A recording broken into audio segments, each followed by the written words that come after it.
Ladies and gentlemen, it's another Sunday morning. It is week 7. We are ready to kick it off. It's me, Chad, and you see AG. We are ready to rock and roll. We got some really weird, cool games this week, and we have some other not so fun to think about games. But we're going to go through and we're going to find all the angles in all of these games, regardless of how much we like the matchup or not, because we have started to dig into some little trends and patterns that we think we can identify some real good plays, some real good options for if you want to take some action on a game. We think we've got some good angles to give you a little more information than the rest of folks have, or at least information that's a little more actionable. Because there's a lot of information out there, right, AG? But it's not all actionable information. So that's what we're trying to do, and that's we're kind of in the process of, as we uncover some of this stuff, it's given us a little bit more insight into what's a good play and what's not a good play, what stuff we should avoid, and what stuff we should really hammer at the window. Like avoiding Melvin Gordon when he's going to get benched in the first quarter for no apparent reason, just to be announced as the starter the very next week. Yes, it's a learning process, AG. Yes, it's a learning process. Apparently, it's a learning process for Nathaniel Hackett as well. So I'll say this about that. So, like, one of the things that we're going to talk about, it's in the thumbnail. Like, this San Francisco Kansas City matchup got really, really hype when the 49ers traded for Christian McCaffrey, and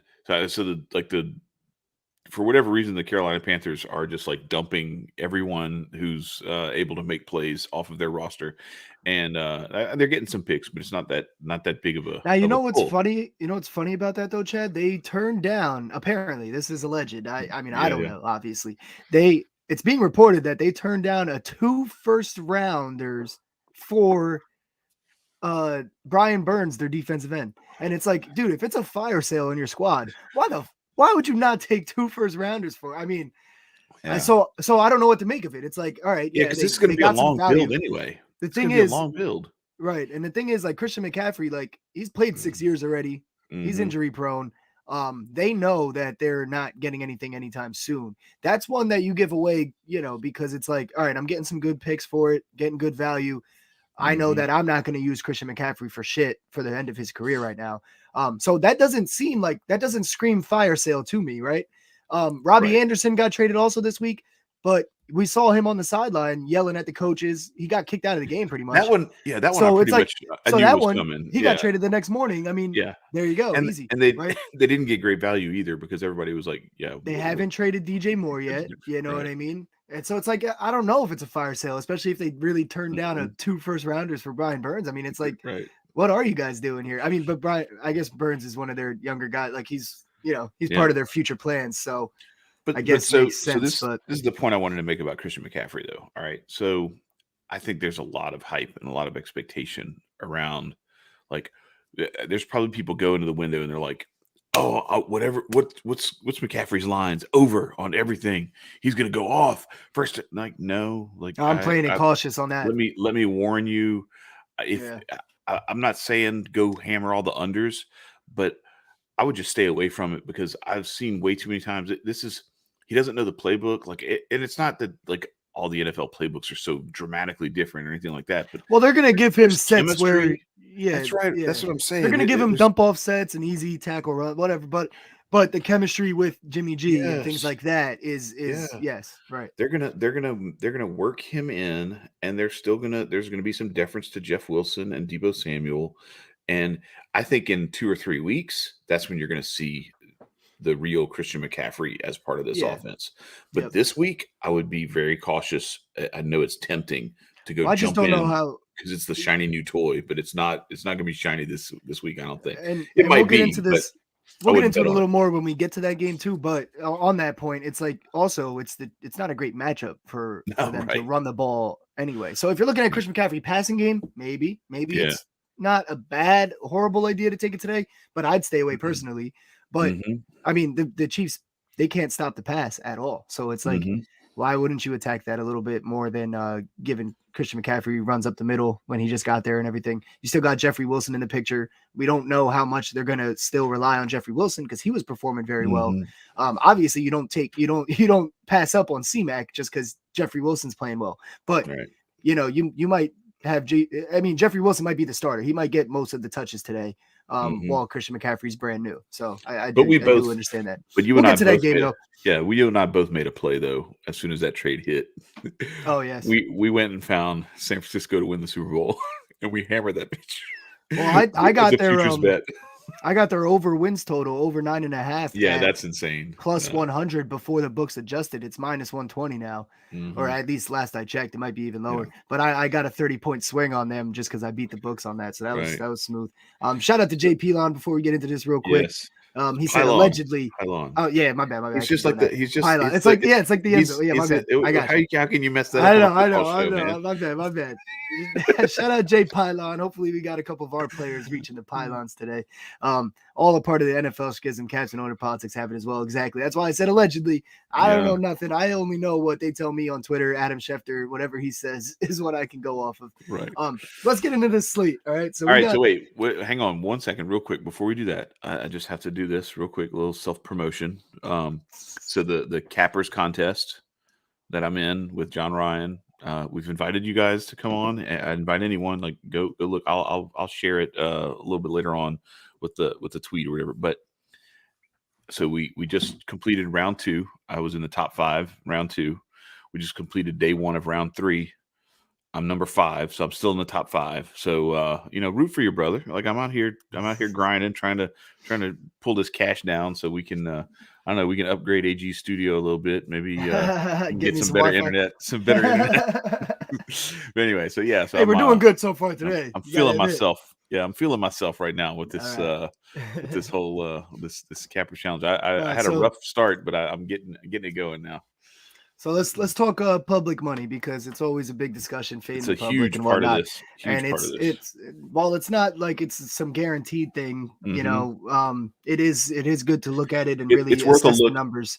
It's worth a look in every single game you're going to play. It's worth a look, and so, don't go into it thinking if it's one way or the other that I'm definitely like emotionally just jumping on one bandwagon or the other. But it's worth like looking in there and being like, oh wait, so I'm with the herd this time. Just use it as part of your analysis, So because you and I have taken some picks that have gone completely with the herd, and they've been right. So it's not to say you have to fade the public every time, but it doesn't hurt to know where the public is on some. Well, it's not like the 66% are 0-15 this year. They're going to win some of them. Exactly. But it's not. They don't have a great record against the spread. So if you have a few on the board, you can kind of match your parlay up with, all right, at least 3 of these teams probably don't cover, so I can pick which 3 I like to not cover. And then, so far 60% of the money in this NFL season has gone 14-28 against the spread. 66% of the money has gone 7-15 against the spread. How that applies in week 7, we have the Jets 67% at -2. We have the Bucs 72% at -13. We have the Ravens -6.5 at 60%. We have the Seahawks +4.5 at 72%. We have the Chiefs 71% at -1. And tomorrow night we have the Pats -7.5, 79%. Now, I know the Pats probably should cover that, but I mean that's a lot for over a touchdown. I feel like I'm surprised 79% are on that. I kind of agree with them, but I'm surprised. But let's focus on Sunday. Jets 67%. Jets is one where I'm going the other way on them. Personally, but we'll get to the games. I just wanted to lay that out as so we have that little baseline as we're going through these games. Right. Should I go? Should I do my teaser real quick first, or do you want to just go through the games and we'll get the teaser like somewhere in the middle there or something? Let's start going through the games. We'll hit that teaser. Let's warm everybody up to it, and then we'll drop the bomb on them, because I'm probably playing this thing today. I had a good day yesterday with some in-game stuff with TCU and Clemson, so I'm feeling like it might be worth hitting one of these little teaser parlays. So let's do it. Pull up your screen, whatever game you want to start with. But Jay Pylon, I agree, man. It was a great trade for the Panthers because like I said, they weren't going to do anything with him in the tail end of his career. The 49ers Super Bowl window is like now or never, pretty much, with that defense and Debo and Ayuk, things like that falling in place. So if he stays healthy, it's great for San Francisco for the next year or two. But it's great for the Panthers because they need to start rebuilding ASAP. So Yeah, I like it. I like the play all around. I think both teams benefit there. Yeah, do this. All right, so there we go. Now we are ready. Detroit, Dallas, right? Detroit, Dallas. That's our first one up. Yep. So let's dig into it. All right. Dak Prescott's back. Yeah. And I'm proceeding with a little bit of caution here. The Lions defense is terrible, but Jared Goff, they've shown that they can put up some points too. So I actually think that over that might be a good in-game over to play. You want me to let you in on a little secret, Chad? Hit me, my brother. That over is part of the teaser, but that's the little teaser for the teaser. We'll get into that later. There we go. So I'm taking Dalton Schultz. I gave this play out yesterday in my plus odds show that I do Saturday mornings. Schultz over 3.5 catches was plus 140 on BetMGM. I'm not sure what you're getting right now on FanDuel. Plus 118 over I'll take that still. I'll take that still. What did you say it was on BetMGM? Plus 140 on BetMGM. That was as of yesterday. I locked it in yesterday, so I'm not sure what it is now. Let me see. I'll take plus 118 BetMGM too. So here's the reason, right? With Dak Prescott, Dalton Schultz is a different receiver. With Dak Prescott, he's averaging 4.75 catches on an average of 6.25 targets in his last 20 with Dak. In 15 career games without Dak, he's got 3.2 catches on 4.8 targets. And so, yeah, I love this here. Dak loves throwing to Dalton Schultz. And the Lions' last 2 games, Will Dissly hit 4 catches. Hunter Henry hit 4 catches. So the last 2 games, the Lions have allowed at least 2 tight ends who I don't think are as good in the passing game as Dalton Schultz with Dak Prescott at quarterback, at least. So, all right, quick question. So when you do this on BetMGM, are you looking at do they have alts somewhere? I don't know. I just looked at the line they gave. Because the line that they're offering right now is minus 165 for 2.5 receptions. Yeah, see, so, but here, I'll go on I'll tell BetMGM. That's on BetMGM. I'll tell you where you're getting your best numbers. 1 second. All right. Yeah, because at this point, the FanDuel, that's as good or better than anything else. I'd much rather take 3.5. Yeah. FanDuel is the best number you're getting. Yeah, FanDuel is the best when you're getting 3.5 at plus 118. That I locked it in at plus 140 yesterday on MGM, but yeah, I'll take plus 118 any day of the week. Also, the other play I have here is Tony Pollard over 11.5 longest run. It was minus 114 on FanDuel last night. So this one is I don't know why it's so low. Like you said, the Lions defense is terrible. Mm-hmm. They're 30th in yards per rushing attempt allowed.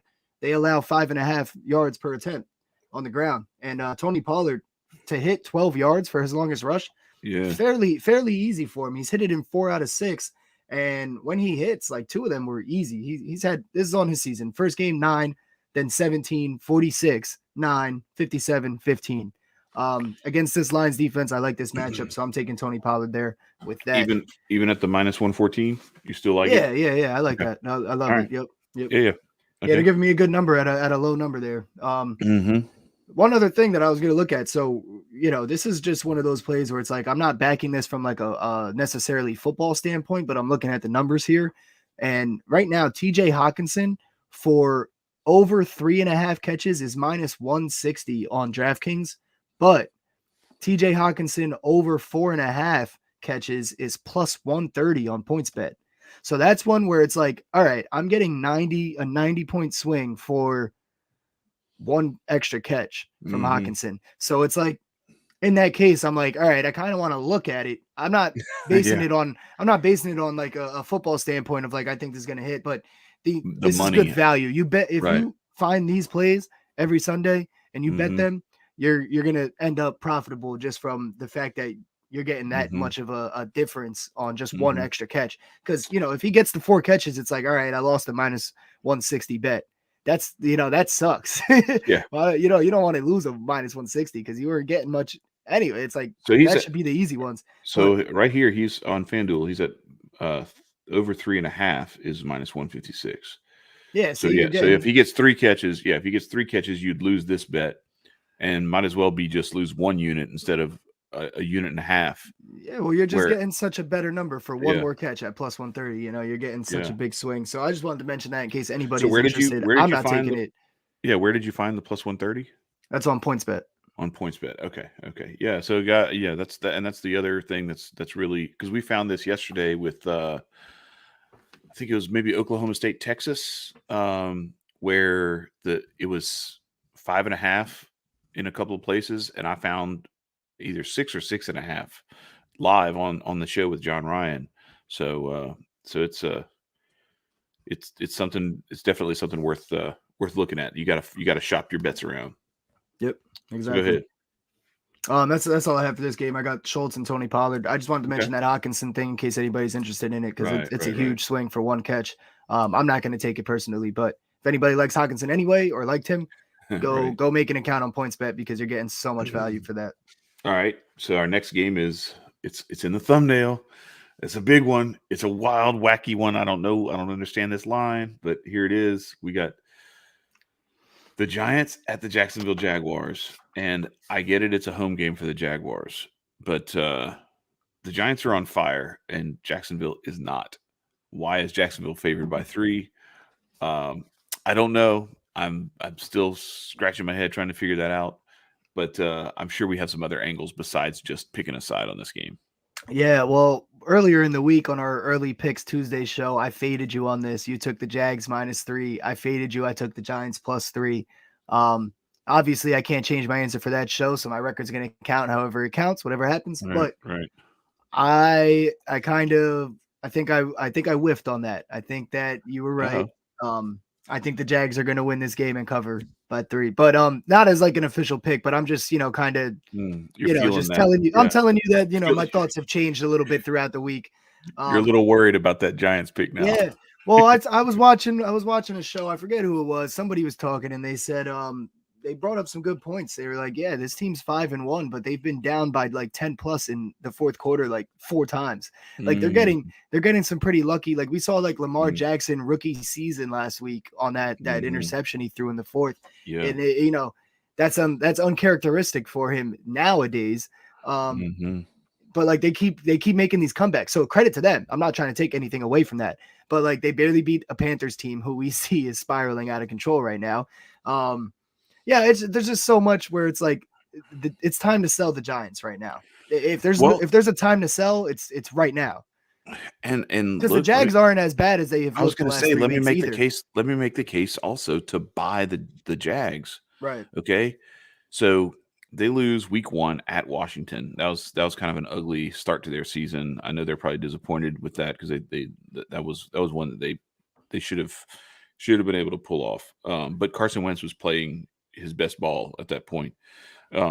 Week 1, his best ball.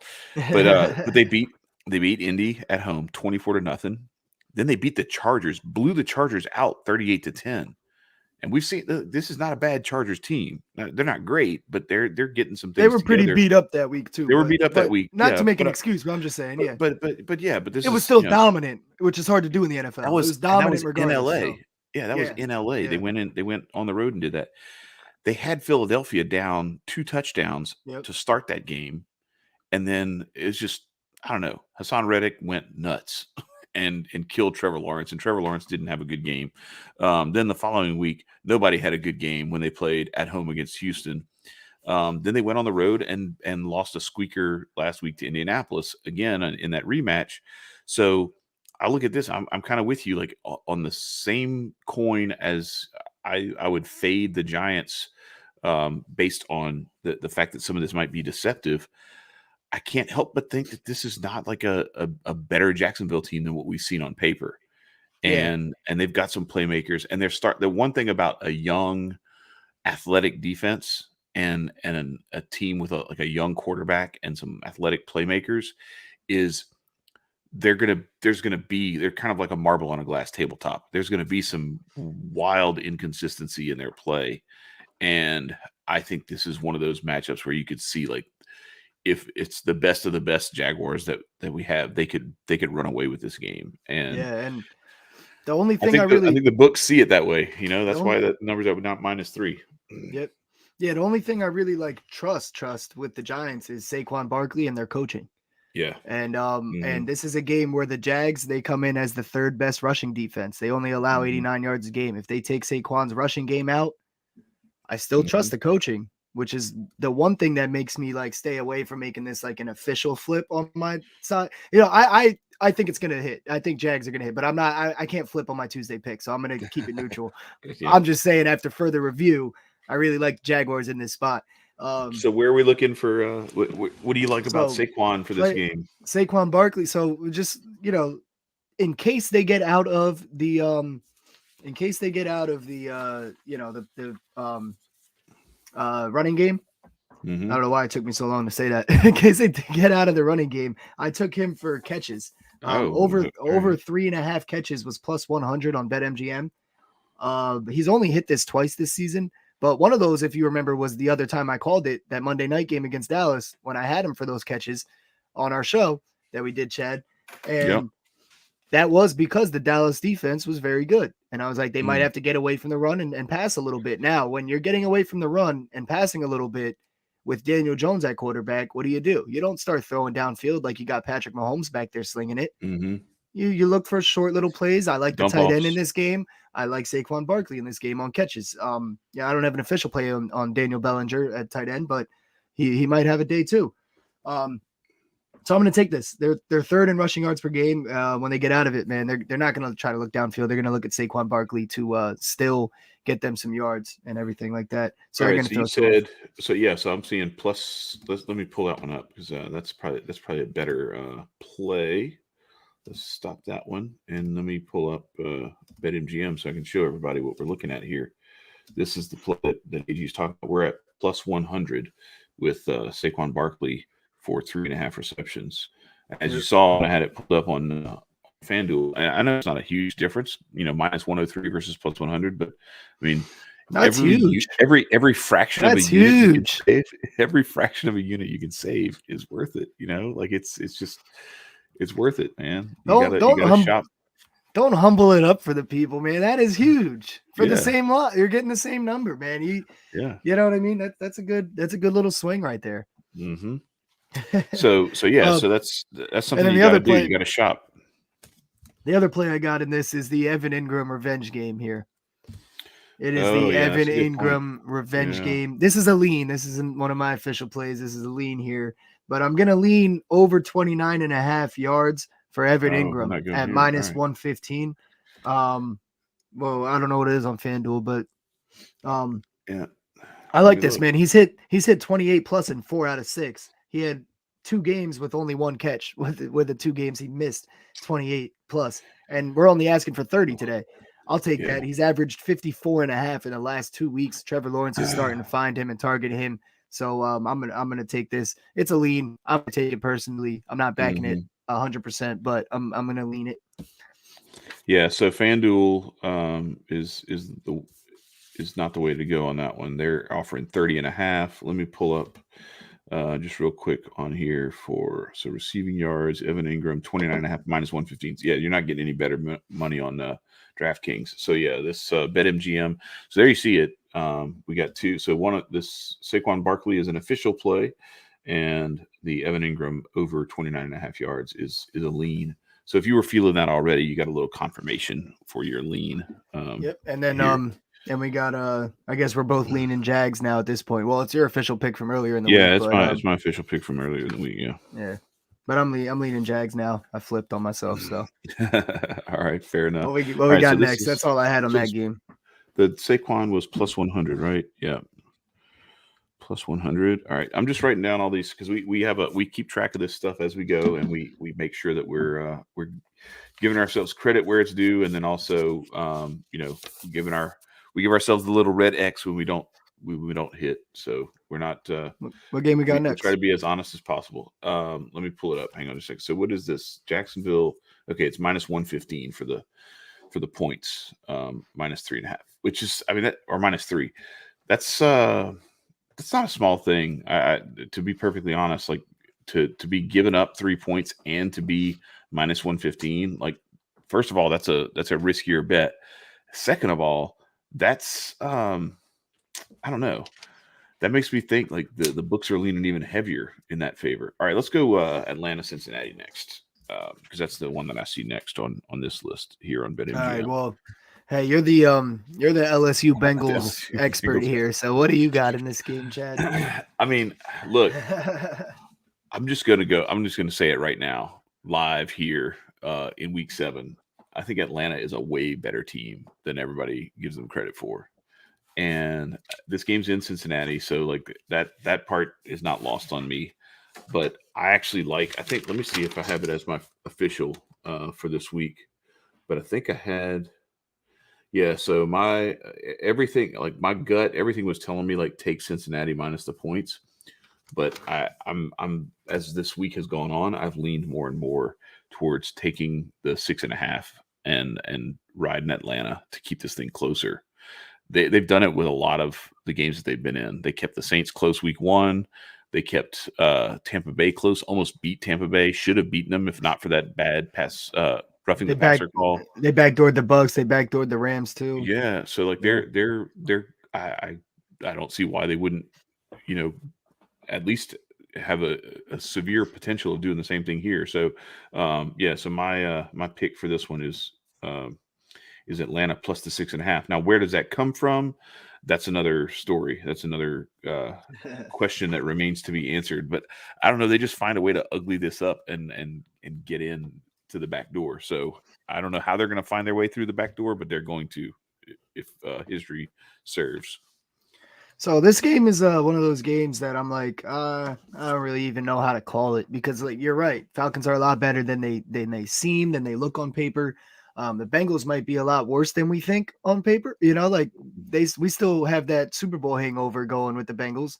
Yep. So we're we give them a little credit. The market gives them a little credit that maybe they don't deserve this year yet.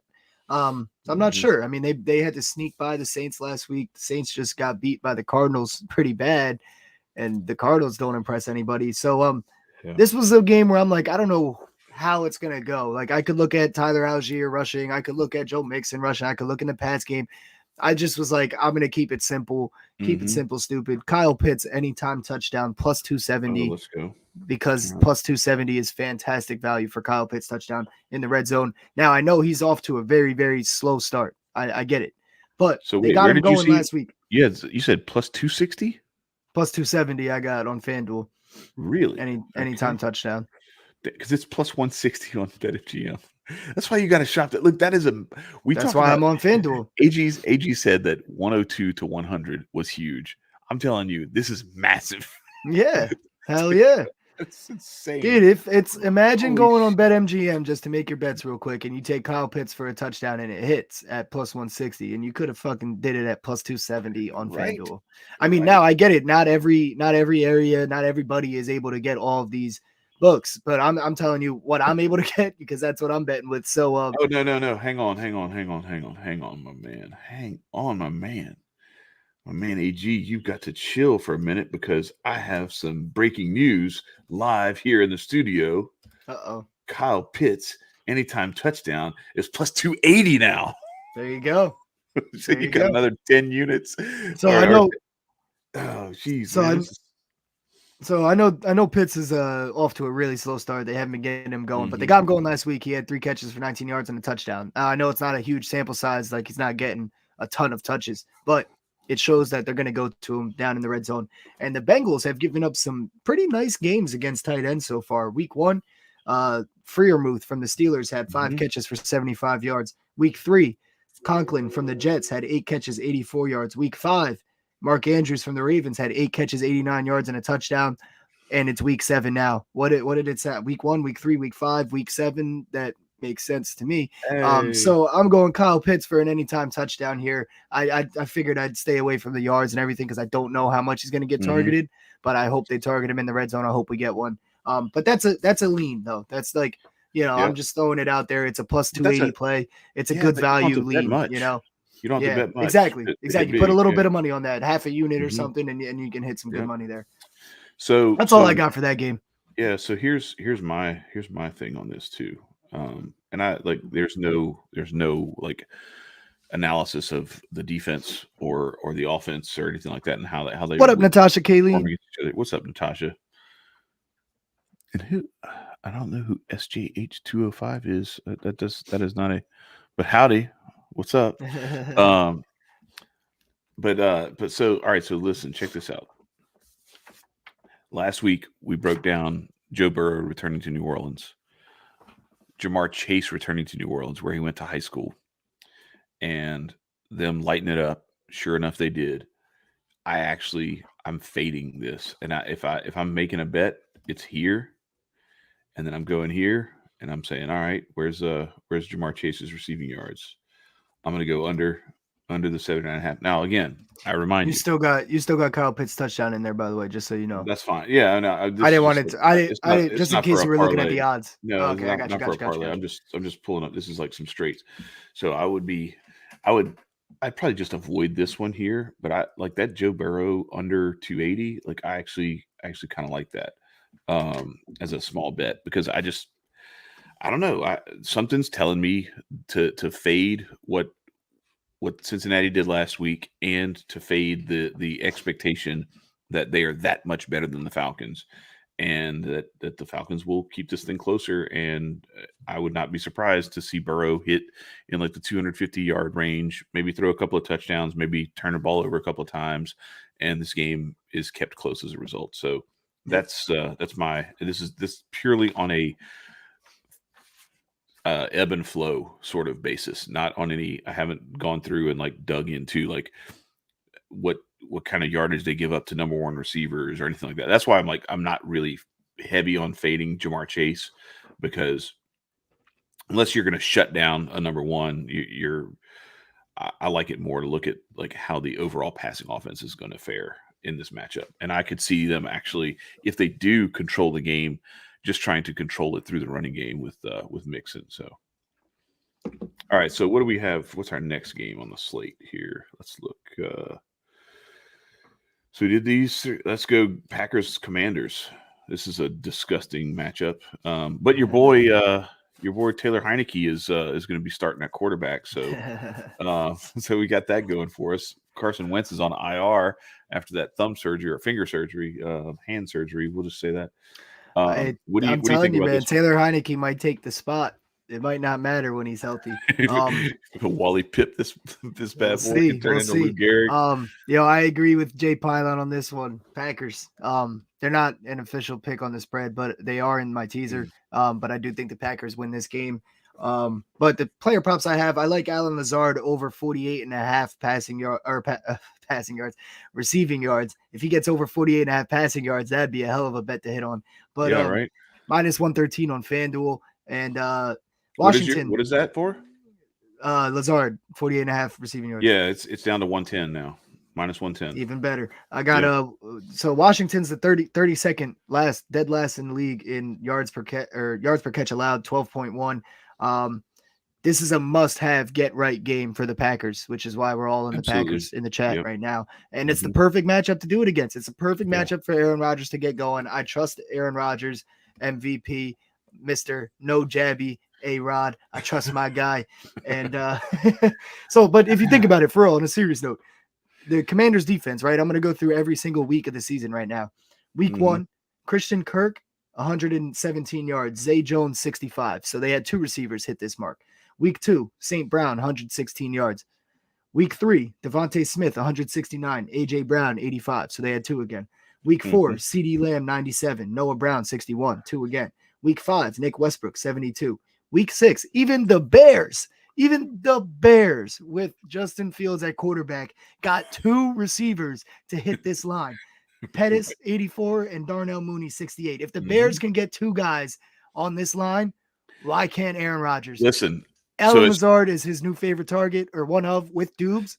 Yeah. And I'm going to get to Dubes in a quick second here. Randall Cobb came off the field like he's out, being carried off. He's done. So like it's like Christian Watson's still out. Yeah, you got no other. So I love this pick as soon as you mentioned it. I didn't even realize the line was there. Like 48.5 is insanely low. I'm actually like, this is going to be my recommendation here. I'm even going to make this an official sprinkle play. I'm hitting this one right here. Allen Lazard plus or for 80 plus yards at plus 320. this is just so what I would do is I would actually hit like this one right here. So let me pull. So here's AG's official play here, 48.5 at the -110. Okay. I like that. But this is what I'm going to be doing. I'm going to drop like $10 here and I'm going to drop $5 here. Yeah, ladder it. That's not a bad idea. And Not a bad idea to ladder that thing. So that this is my Jamar Chase 2 touchdowns play from last week, 100 yards and 2 TDs. Yeah, let's go. And so the next thing I would do is I would actually look at the touchdowns. Where's our scoring props? Plus 190. What? Let's go. Bro, you're stealing all my thunder, man. I got a touchdown parlay with that in there. Is that right? Well, look, man, I'm actually like I'm thinking about laddering this parlay. But I like your ladder idea. But here's one thing I'm gonna say before you lock that in, right? All right.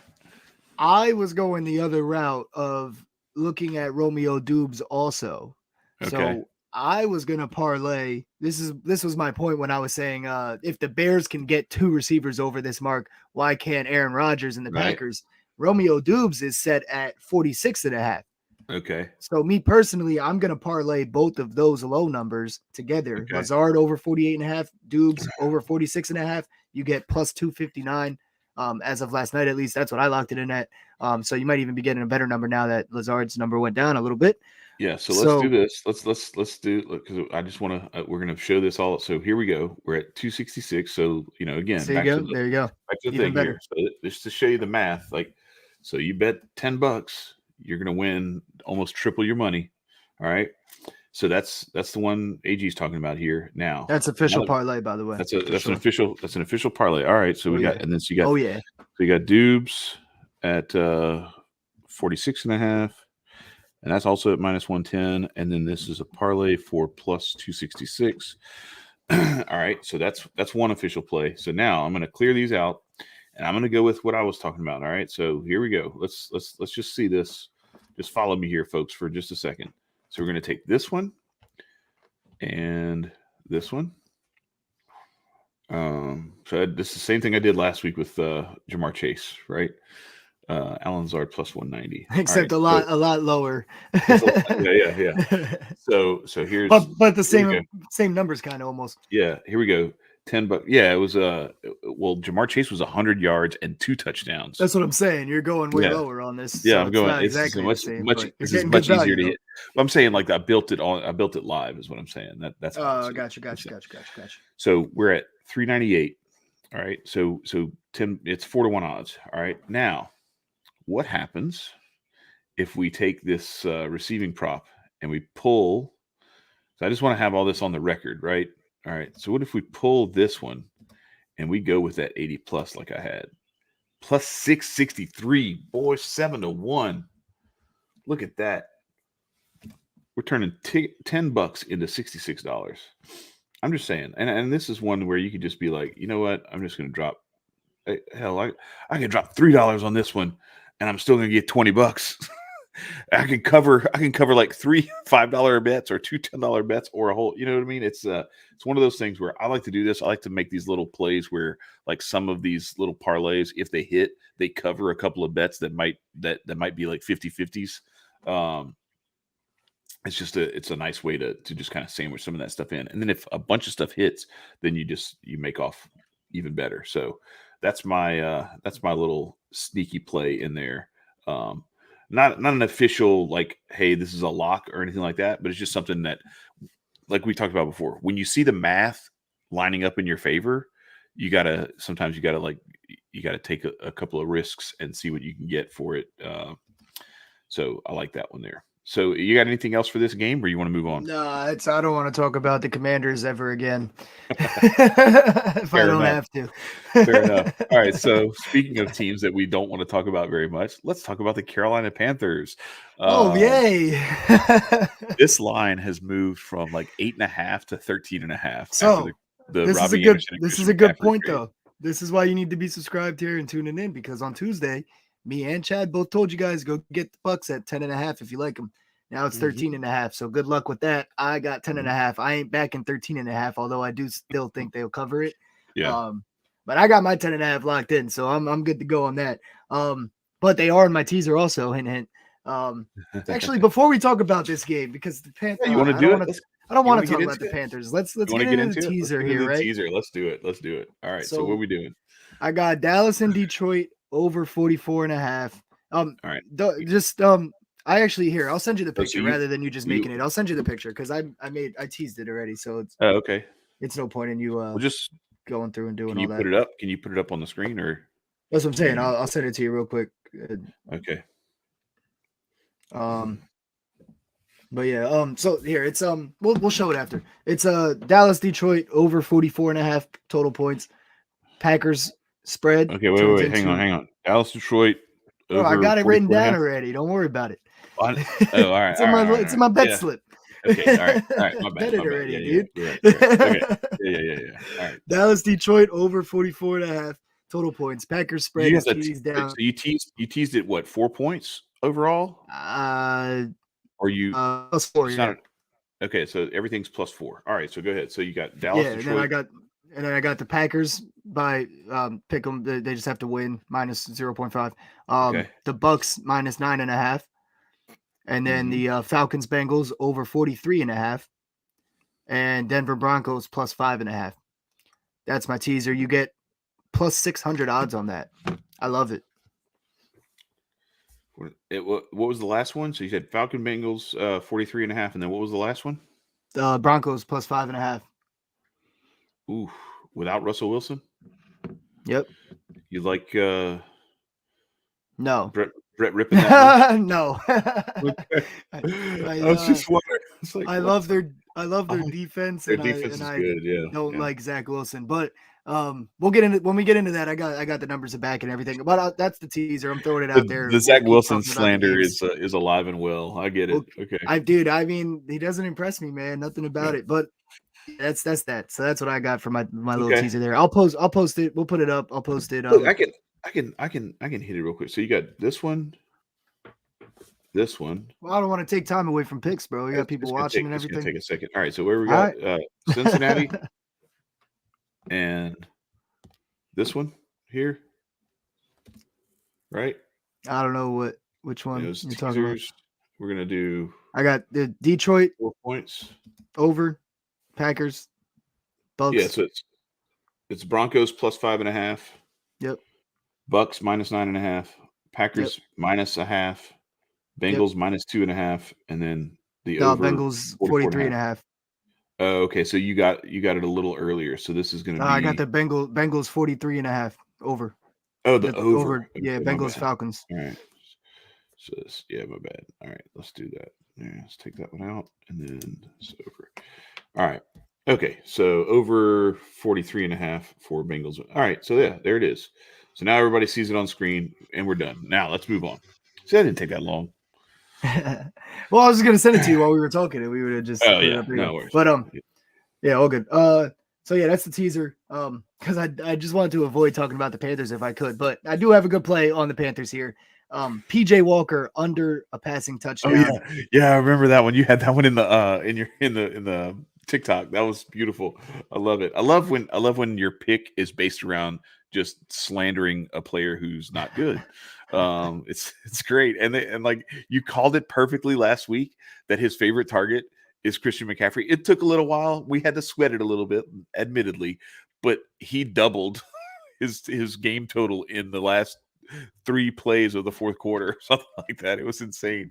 But he definitely was PJ Walker's favorite target. Christian McCaffrey was, and he's gone. And he's not there. So yes, I'm with you. Well, even with him there last week, he had a negative ADOT, which I don't even know how you do that.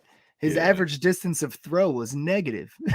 That's like old Alex Smith days where and now he doesn't have that. So it's like, I don't know. Yeah. But I'm fading him all the way. He has 11 games that he's played in. He has 2 touchdowns.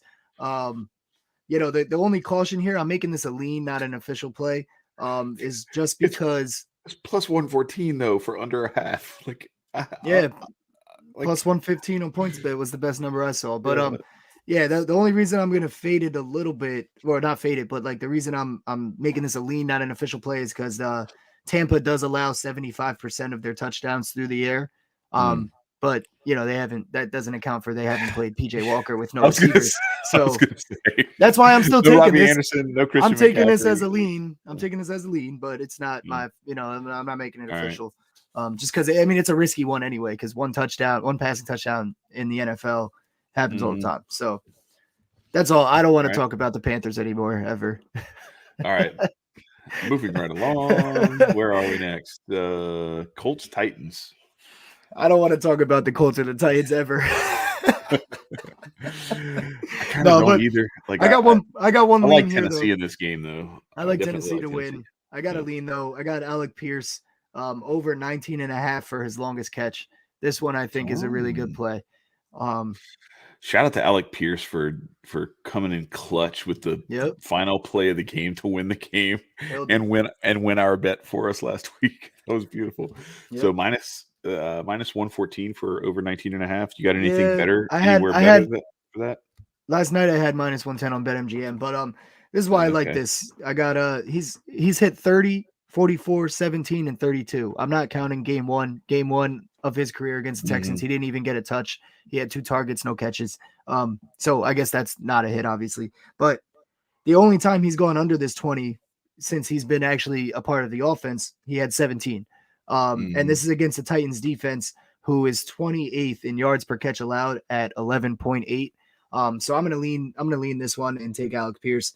Other than that, though, I don't want to talk about this game. Look at this game. I think Derrick Henry's probably good for a touchdown, but I was going to say that's the only other play I would have. And I do have the Titans winning it. That would be my pick, is the Titans winning it if I had to pick. All right, so I'm with Jay Pylon on a lot of these except Panthers. Yeah. So I don't know about Panthers, dude. I get where you're going with that, but I don't know. Minus 110 on the 19.5 for Alec Pierce. So there it is. You got it. All right. So let's see what other games we got left that we haven't already touched on. Yes, please. Yeah, I know, right?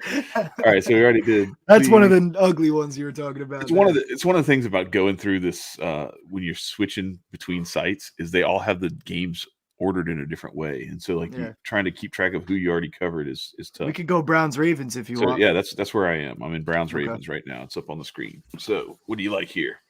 Browns Ravens. I like David Njoku for over 37.5 receiving yards. Minus 125 at DraftKings is what I got as my best value. But 37.5 receiving yards for Njoku against this Ravens defense. Give me that all day long. This is one of my favorite picks on the board. Tight ends versus Ravens in this. Where did you say you found? Where did you say you found? I had minus 125 on DraftKings. That was what I got. For how many yards? 37.5. Oh, 37.5. Okay. Yeah, because we got 39.5 for minus 115. I don't know. That's a tough call. That's 2 yards and 10%. It's very well. The money is very well placed there. It's a hard one to pull to try to make a decision on. What do you think? I think that he's going to hit this. That's my pick. I'm saying I'm saying what do you think about going 39.5 at 115 or 37.5 at 125? Oh, I mean, is it worth the two? Take it anyway. Is it worth the 10% to ask 2 more yards of him? I think it is. Yeah. Hell yeah. Tight ends versus the Ravens are 4 for 6 hitting this line. Tight ends versus the Ravens have led their team in receiving yards the last 2 weeks. Njoku has hit this in 4 straight. He's averaging 77 yards per game in those last 4 games. So, yes, take the 40 yards because he's averaging 77 in the last 4. Jacoby Brissett is loving going to him. Baltimore is 28th in passing yards per game allowed. I mean, there's not much more needs to be said there. That is a great matchup for Njoku. I have another play in this game too. All right, let's do it. I got Lamar Jackson over 51.5 rushing yards, minus 115 on BetMGM. I don't know why this line is set so low. He's hit this in 6 out of 7. The only week he missed was week 1 against the Jets. He's had 119, 107, 73, 58, and 77 in the last 5. The Browns are 24th in rushing yards per game allowed with 131.5 per game and 26th in yards per attempt, rushing attempt allowed with 5 per attempt. And Lamar Jackson, I'm pretty sure, still leads the league in yards per attempt right now. Yes. J.K. Dobbins is out again, hurt his knee again. He's having another surgery. He's going to miss the next 4 to 6 weeks. This line is a little low for J.K. Dobbins being out against this Browns rushing defense that can be torched. I mean, we saw Eckler torch them a couple weeks ago. What is up with what is okay? And in division games, they tend to let Lamar carry in division games. So sure. 51.5, I like the low number, so I'm going to take it. So we got 52.5 on here on BetMGM, and I'm finding like some stupid numbers on DraftKings and FanDuel. So yeah, you may have to go to some of these other sites that AG is talking about to get that. But at 52.5 minus 115, do you like that still, or is that? Yeah, I mean that's only an extra yard. I had 51.5 on it on MGM. So okay. I mean I'll take 52.5. I don't mind giving up an extra yard for the same value. If 51.5 is not available, you got to take what you can get. So if all right, so 115, all right. I tend to agree too. Like I think that I think if we see anything from last week, where there's been some just inopportune time turnovers in the passing game from Lamar recently, it's cost him some games. And like he threw the pick in the end zone against the Bills, he threw the pick against the Giants last week. I think that more and more he's going to start to, unfortunately, because I think he's really explosive and a huge weapon when he's challenging downfield and he's making the plays, but it's going to cause him to, I think, revert to like, I'm going to only trust myself. I'm going to trust my legs. I'm not going to trust throwing the ball into a receiver's hands and, it goes off his face mask and bounces into the air and gets picked off. I'm going to take it on my own and we're going to win this game on my back. So I like the other thing. The only other thing that provides like a solid game script for this to hit also is the fact that Mark Andrews, he's going to play, but he was limited in practice all week. We don't know if it's like they're disguising an injury as like rest days, or they're disguising rest days as an injury or anything like that. But he's going to play, but he might be a little shaken up. He might not be 100%. So they might not want to go to him 15 times like they do every week. And if that's the case, Lamar doesn't really trust anybody else when he's under pressure. That's who he's throwing it to when he throws plays like that, like the Giants game. He's most of the time when he's doing stuff like that, he's scrambling out and he's still throwing downfield. He's trusting Mark Andrews. If he doesn't trust Mark Andrews, or Mark Andrews isn't able to get open as well because he's a little banged up, I like Lamar to take off on those plays instead of looking downfield. So, I like this play. The other thing I had in this game was David Njoku for a touchdown also. That's like a lean as a straight, but it's part of the parlay. And I haven't revealed the third of the parlay yet, so I'll do the whole parlay once we get that at the game. end. Yep. All right. But the Ravens are 21st in pass touchdowns allowed percentage-wise. They allow 64.71% of their touchdowns through the air. So I like Njoku here, especially because the Ravens have not been playing well against tight ends, especially the past couple weeks. Hayden Hurst just got a touchdown 2 weeks ago in a divisional game at tight end against the Ravens.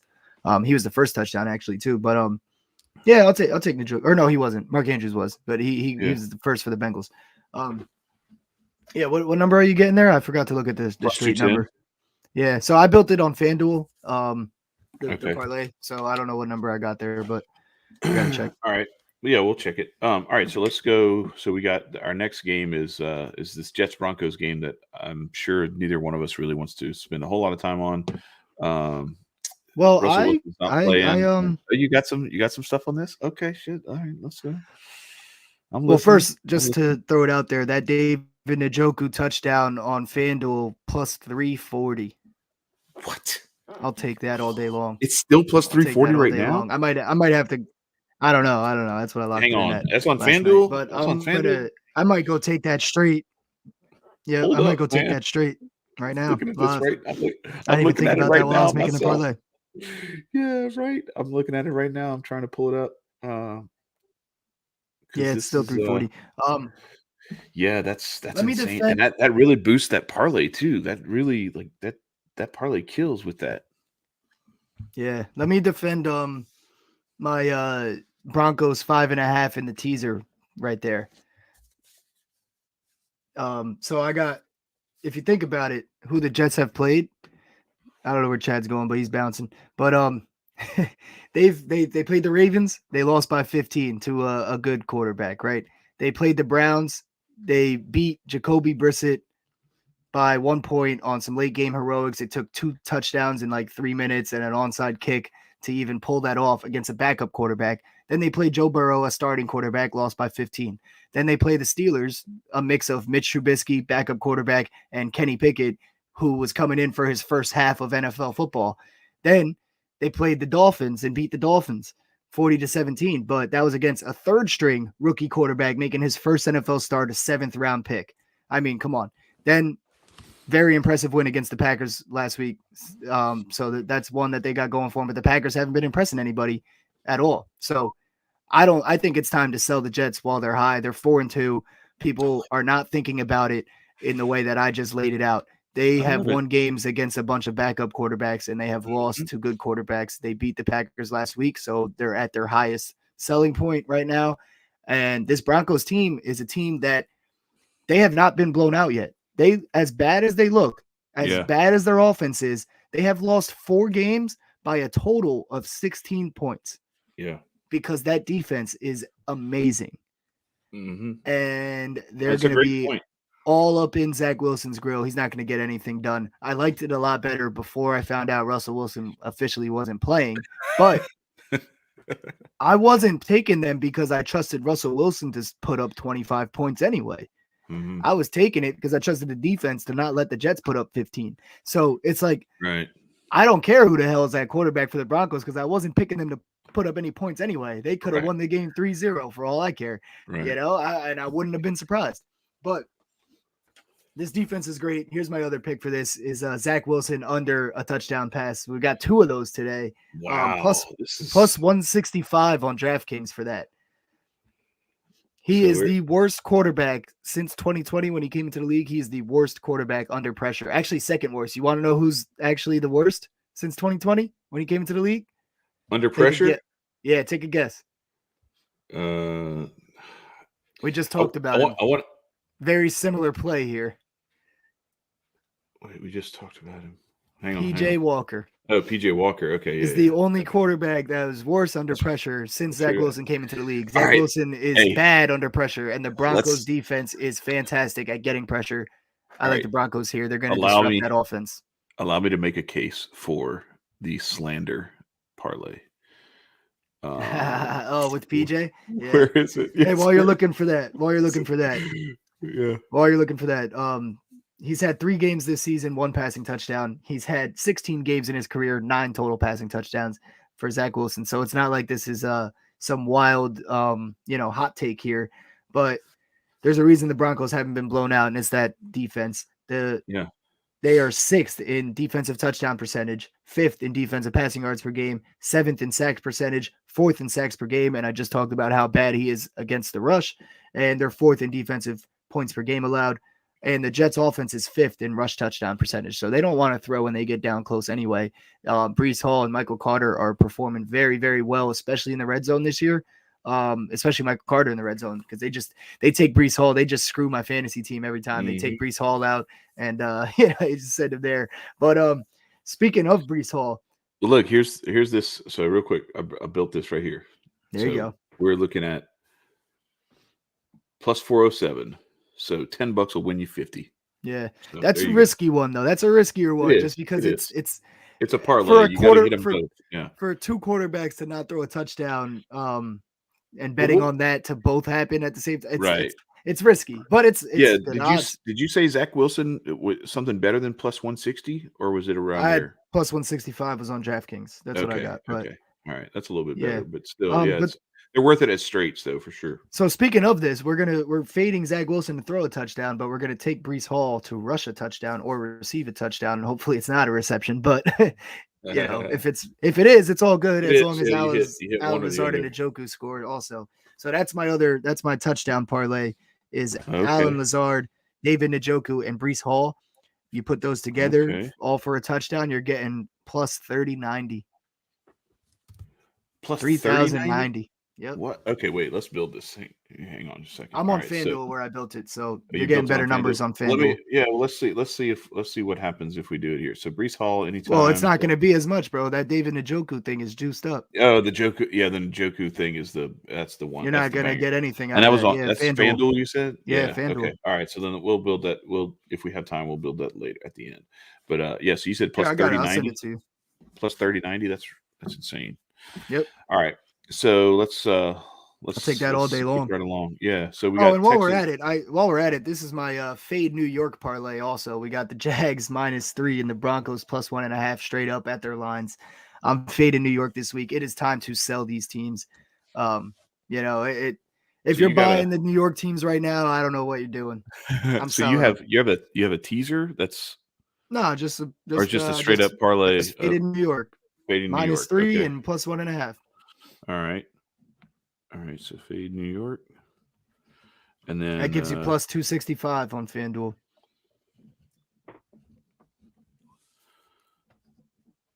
So I'll take that all day long. But yeah, let's get into the next game. I don't know what we got left. Brees Hall. He said Brees Hall TD. Yeah. And that was at +100, right? Or somewhere around there. Okay, so yeah, I don't know. We got Raiders, Texans, and then we have a couple of good ones. Some that I kind of like. And then Raiders, Texans. Don't like so much. I feel like the Texans are going to keep it closer than a lot of people think. But I also could be wrong. So I'm not willing to bet on Davis Mills and that Texans team with a 7-point spread. So I'm going to stay away. I'm just giving you my thoughts there. Well, so here's my take on the Raiders. So this is kind of a make or break year for a lot of this whole Raiders experiment, right? They did a lot of stuff in the offseason. And I think they're a couple of plays away. If they don't blow that Arizona game, and if they get some things done late in that Chiefs game, they're in first in this division, or like tied for first, or right there in the thick of it. And they're coming out of their bye week, and I think they're still looking at like, okay, it's sugar get off the pot time. It's make or break time. I think they spent the last 2 weeks just like grinding away at tightening up all the gaps that they have been exposed in having. And I just feel like this is, if there's a place for the Raiders to really just like take out their frustration, it's here. It's at home. It's against an inferior team that they should be able to impose their will. I'll say this though, if they don't get it done today, it's over. Like they're blowing this thing up, and they're going to probably be like, there's going to be some shrapnel and carnage all over the place from this organization. Oh yeah. And I hate that, because I like, shout out to Raider Nation, wasted talent, one of our OGs here at Men of Order and on I Got Next. And we love like all our Raider Nation folks who came over from his channel, from his recommendation, Big Mike Raider and everyone else. But like, this is, if they've had a couple of what you could call must wins up until this point, there's no more must win than this game. If the Raiders don't win this game, it's bad. It's really, really, it's already bad, but it's insanely awful. It is horrendous. If they don't win this game, they become an official dumpster fire if they don't win this game. And to me, understanding that and having 2 weeks to have that KC loss sit with you and deal with that, and like all the regret and all the second guessing and all that stuff, and then like what you can do about it, the stuff that you can control. The only way that they get this done is if they get out to a big lead and then just put their foot on the throat of the Texans. So I kind of like them to cover this 7 points just because of the pure like football motivation behind it. I think that the way that a team like the Texans actually has a chance at keeping a game like this close is if the Raiders are taking this a little bit for granted.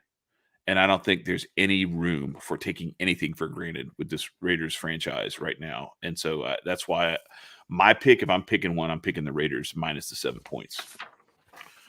Yeah, I like the analysis. I don't hate it. I just feel like the Texans could keep it close if they don't come out and do those things. Because sometimes that could work the opposite way, where that pressure gets you a little pressing a little bit too much. Yeah. So it's it's I don't have an official side on that.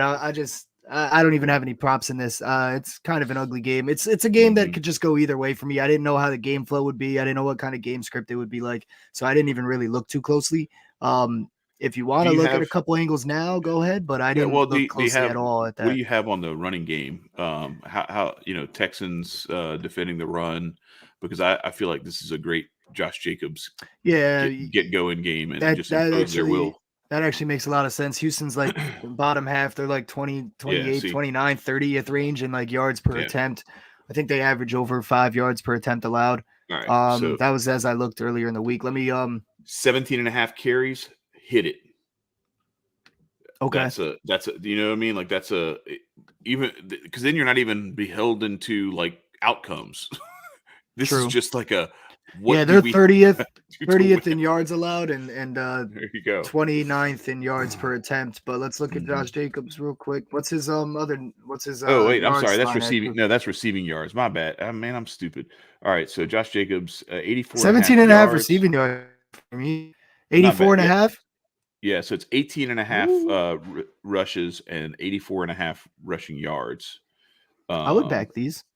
yeah, that's what I'm saying. And then the receiving yards, I'm gonna stay away from that because I think that if they're gonna use, I think they're just gonna pound. If I'm picking something to put my money behind, it's this rushing attempts number or maybe that yardage number. Well, Um, he's hit over 18 3 times this year, 3 out of 5. The last two he's hit over 80 in the last two. He's had 144 and 154. That's against Denver's really good rush defense and mhm. KC's not so good. So yeah, I mean 80 you know how I am when the numbers get that high a little bit. I Yeah, kind of just no, stay I'm the same away. way. Yep, But attempts I like. What was the receiving yards line? 17, 17 and a half. 17 and a half. Yeah. See, I'll back that actually. I'm gonna back that. Not Okay. I do like your angle, but I mean he's gotten 31, 31, and 39 on 5 catches in the past Okay. 3 weeks. 5 catches every game. So if it only takes 5 for him to get to 30, I mean I only need 3 to get to 17. Um, so I kind of like that. Yeah, but I mean, look. Um, So this is the point I want to make. So like, look at this. Look at this. They lost by 5 at the Chargers. They lost by 6, and they were up 20-0 against Arizona at home. They lost by mm, 2 at Tennessee. They beat Denver by 9. Hung the most points anybody's hung on Denver all year. They right. put up 32 on Denver, and they lost by 1 to Kansas City Yep. late. With like so it was just a crazy game. I I don't know. Like I feel like this is one of those like okay, we have got to and if I'm Josh McDaniels, hopefully he has had a little bit of a come to Jesus moment where he's realized like, hey, we've got this really good running game that we can lean on, and we don't have to get too cute for ourselves for our own good all the time. Well, we So got to factor in. I mean, the Texans are also coming off a week of rest, and their hmm biggest margin was a 10-point loss to the Chargers. They keep games okay, there close. you go. Yeah, they do. Um, Okay. so they hang around a little bit. They're like one of Yeah. those little pesty teams like the Falcons are. Um, Right. Now I don't know. I think my main point is that like they should see that it's working. So in game 1, he had 1 target, 1 catch, 16 yards against the Chargers. hmm Game 2, he had 1 target, 1 catch, 12 yards against the Cardinals. Game 3, 5 targets, 5 catches, 31 yards. Game 4, 6 targets, 5 catches, 31 yards. Game 5, 5 targets, 5 catches, 39 yards. Like it's getting better and better every week. hmm It's proven that this is working for them. So I don't see them getting away from it. And with the line that low, I mean, I imagine the line's that low because of the rushing game factors. So they hmm want you to kind of think, oh no, he's just gonna run all up and down them, which he will, I hmm think. But they're gonna try to get him in that passing game because it's been working for them. It's been getting them it's been getting them downfield and stuff. Like he's getting 7.6 yards per catch. Yeah, so this is where I'm kind of landing on this. I don't like the rushing yards total, but I like the rushing attempts. I like 18 and a half attempts, and then I like the receiving yards, like you said. Mm-hmm. I think that could be the thing that you could play. You pick one, or maybe if you want to play them both straight, you could do that too. But that's kind of where I see this kind of landing is. Yeah, I'm gonna put that in my leans. Those are solid numbers. Yeah. Same here. Those are leans, not officials. I'm gonna take the over 17.5 receiving yards. That's what I'm gonna take as my lean for sure. I like the Russian attempts play too. I'm not taking it personally, but I do like it. I don't disagree with it. Yeah. All right. So that's all I got for this game. I mean, unless you want to dive into some other angles, but I didn't have anything for this really until that now. Yeah, I don't know how to play. But I do like that. I do like that. Yeah, I don't know how to play Devontae Adams or Derek Carr or any of that stuff, and I just don't like the maybe Pierce. I don't know. I'm staying away from all that stuff. So let's get into this this next game, because I think so. Here's my biggest takeaway from all of this stuff with the 49ers that's happened in the last couple of weeks, right? So Trent Williams is back. Now Christian McCaffrey's in the fold. Mm-hmm. You know what that says to me?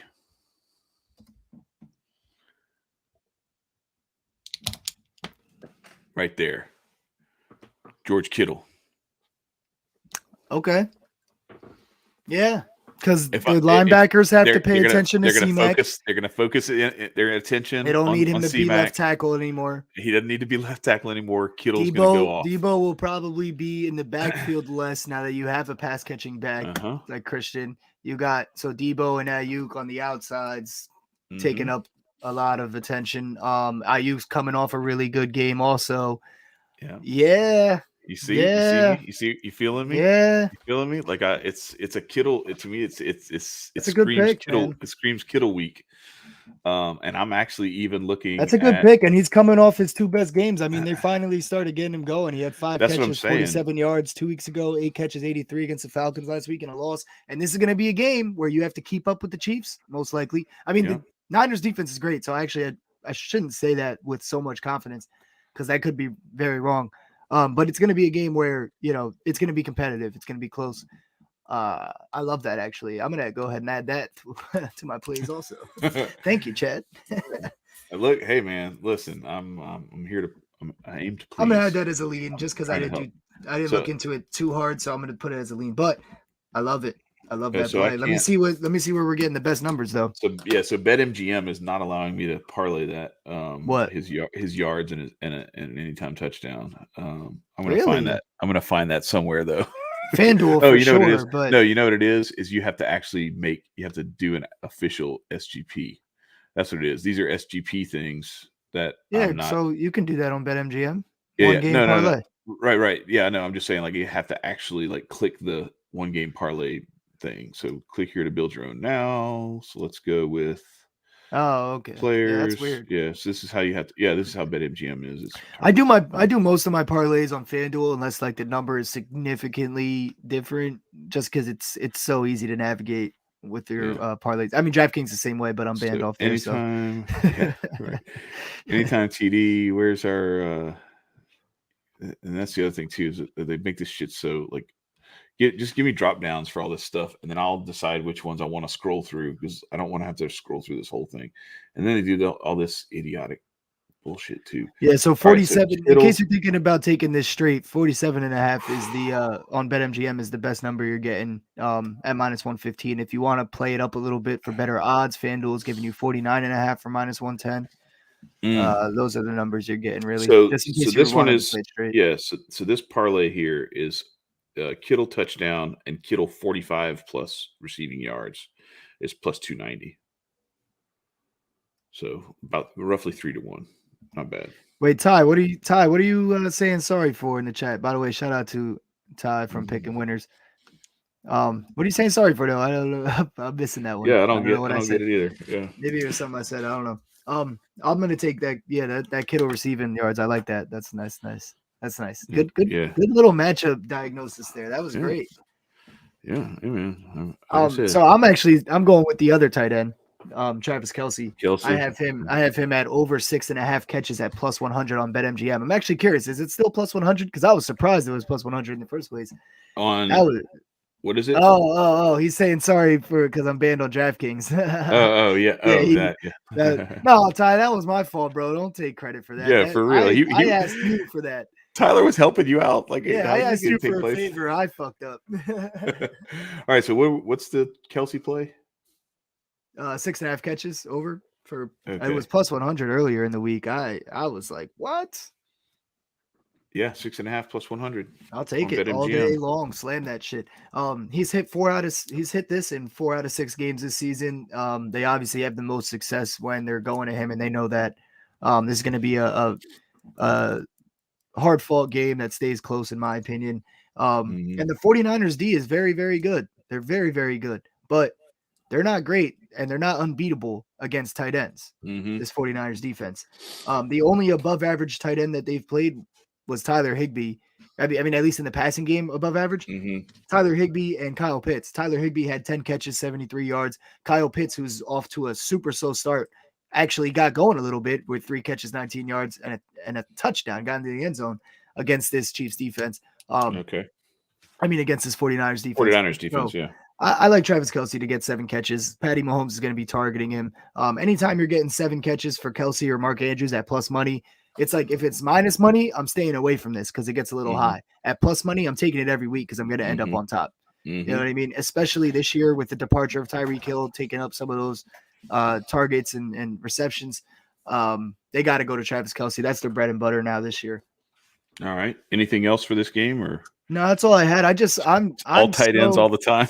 I'm staying away from McCaffrey plays completely. We talked about it at the very top. Well, of the there's show. just so many variables. I just don't. This game is going to be a fun one to watch. I'll probably put down like a same game parlay on this at some point before the game starts, but nothing like that. I want to back. There's just too many variables that I'm not too sure on this game. I do still kind of like San Francisco. I'll say San Francisco as a lean. Actually, mark that down. I'm gonna take San Francisco on the. Well, what's this? It's like pick 'em now, right? I might as well go money line. Yeah, it's 1.5. So you're getting plus 1.5. Money line is plus 105. And what's the money line's plus 105? Plus 105. Yeah, I mean you might be able to get a better money line than that somewhere else. Yeah, true. What do you think, Chad? Should I take the point or just go straight up? I don't know. To me, when it's something like this, it's not a huge difference. I'm always in favor of taking the point. I've seen it too many times where all right, I'm taking the point. I mean? Hey, listen. I know a lot. They could lose by 1 and you'll still win your bet. I know a lot, but only because I listen to people with experience. So I'm gonna go ahead and take that and give you your credit there. So that's all I needed to hear. Shout out to my boy Hunter Black. He said Pacheco. So he just texted our group chat and he mentioned how Pacheco was officially named the starter and his over-under prop was at 34.5. He's probably looking at FanDuel, but what is it on BetMGM? I don't know, but that dude is a dog. Yes. And shout out to Rutgers jersey, just saying. But throwing it out there. And I like this, but the only 33.5 at minus 110. What? The only thing I would push back on is like Andy Reid forgets that running the football is a part of football sometimes. And he does.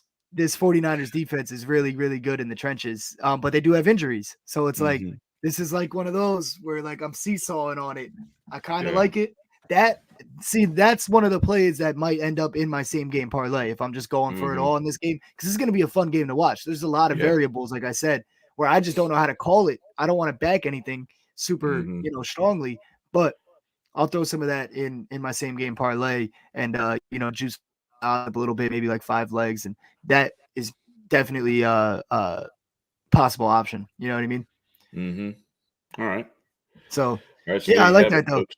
Hunter, if you have any other thoughts, throw them in there with the Pacheco pick. I only know what I'm only going off what you said in the chat. Let me read it and see if you said anything else. So I'm going to move on while you're looking that up too. We got the Chargers and the Seahawks, and I don't know. I kind of like I like some Seahawks passing game stuff here today. The Seahawks, I thought you were about to say you like the Seahawks. I was going to say, be careful. No. 72% of them. Yeah, the Chargers have given up. Tickets on them.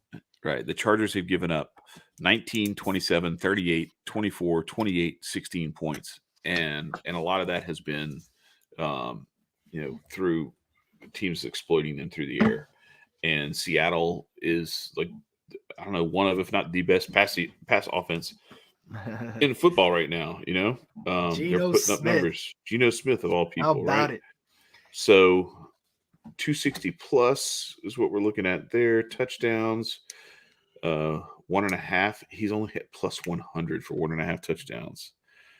That's interesting. I think I watered that well a little.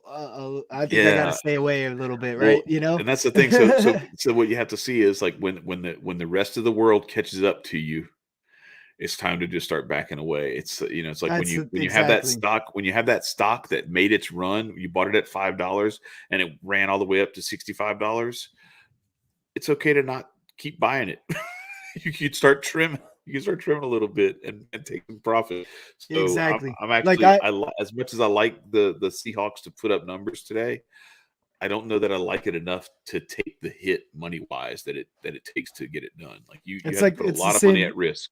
It's the same situation as like the Giants and Jets, where it's like, all right, like this is the time to sell it. Now, I'm not saying it's time to sell Geno Smith, but it's like, all right, we're not getting the same odds that we were getting before. So if we care about actually making money doing this, we stay away in that case, because we already hit that at plus 160 or whatever it was. Now it's down to whatever it is now, and it's like, it just isn't. We can wait until he has a couple bad games and then buy him again at 1.5 at plus 210 or something, rather than taking a stab at this. It's NFL Sunday. There's so many games on the board, so many things to look at.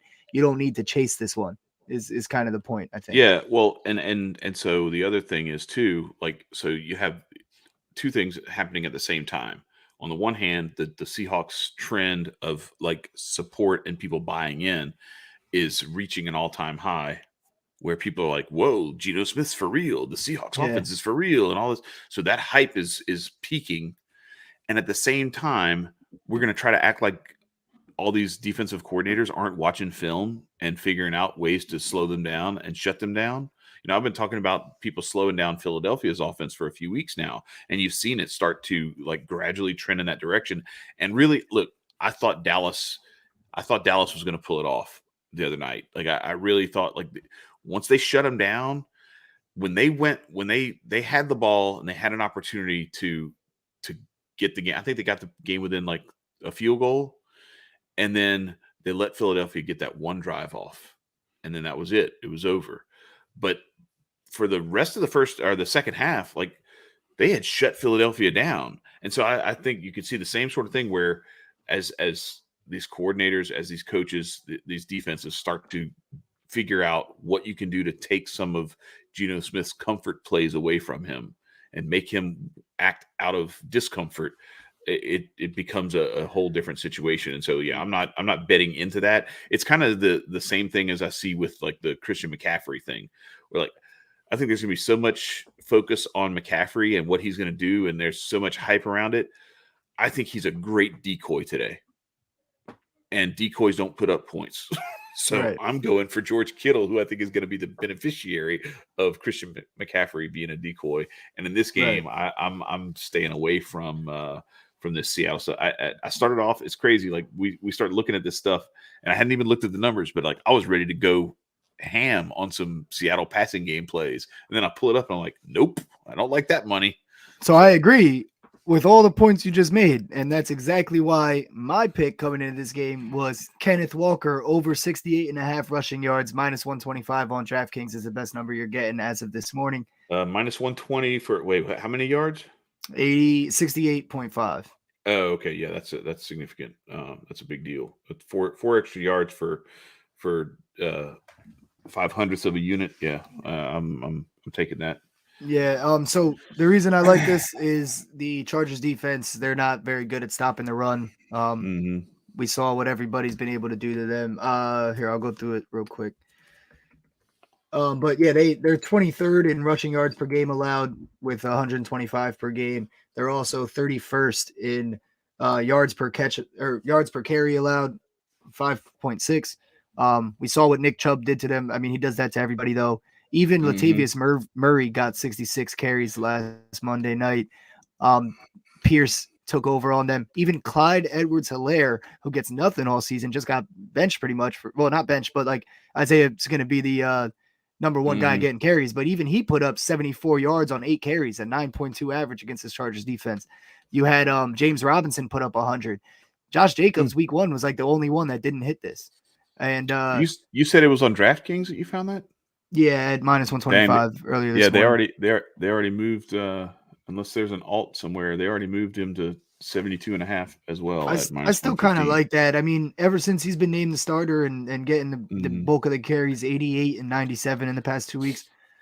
So I kind of still like it there for an extra 4 yards if I have to.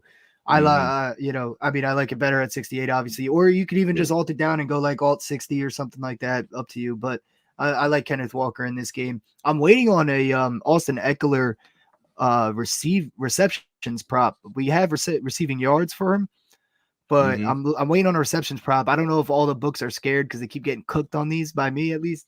But I want to go back to the fucking well with this one and take Austin Eckler receiving. But it's not up yet, so I'm gonna wait. So that's just, I'm throwing that out there because as I look throughout the day, I'm assuming by 4 o'clock they'll have some receptions numbers up. So check this out. If you like Kenneth Walker at 72.5, right? We're talking 73 yards, right? I'm just gonna throw this out here because I just found this on DraftKings. All right, so at 72.5, you were saying like, yeah, at 115, it's not that bad. Allow me to turn your eyes and your attention right here. Plus 135 for 2 more yards. That's a 40 point swing. You go from 115, 50. From minus 115 to plus 135 for 2 extra yards. Yeah, that's I'll take that. I'm just saying, like, if you like him at 68.5 for minus 125 and at 72.5 for minus 115, I like 75 plus because all that makes sense. Yeah, Hunter 74.5 for plus 135.